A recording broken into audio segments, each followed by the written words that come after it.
Hello mga Mima! For today's video ay magluluto na naman ako ng munggo mga Mima.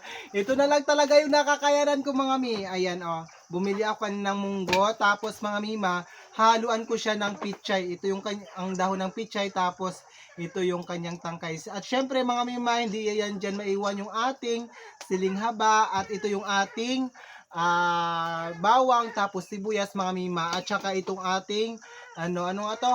Kamatis mga mi. Tapos mayroon din tayo ditong kakarampot na pritong isda mga mima. Ayan o, ito lang yung panghalo natin mga mima. No, ayan. At ito yung ating kawali mga mi. At ito yung ating sandok. At ayan, isasalang na natin to.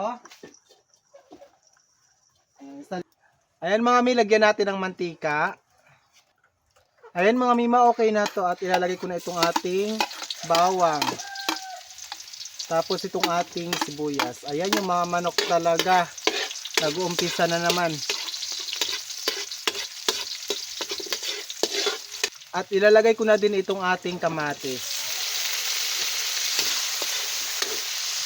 Ayan mga mima, okay na yan. At ilalagay ko na itong ating munggo mga mi. Ayan. Halu-haluin lang natin. Lagyan natin ng asin mga mima at iba pang pangpalasa. Lagyan din natin ng tubig mga mima. Ayan no. Ilalagay ko na din pala agad itong ating tangkay ng pichay. Pagpasensya yun, nakalimutan ko na naman. Ayan. Takpan ko lang muna ito mga mima at ating pakukuluan. Ayan mga mima, balikan natin itong ating niluluto. Oh, wow! Ang sarap. Ayan mga mi. Okay na yan mga mima at ilalagay na natin itong ating isda, no? Ayan. Ilalagay ko na din itong ating dahon ng pichay.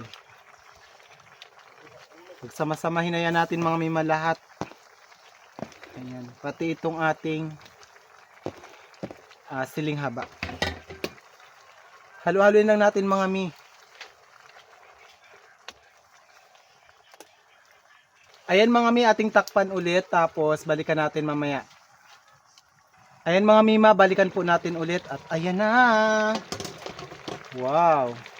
It's time to tikiman na mga mima. Okay na to at titikman na natin. Ayan mga mi, tikpan natin.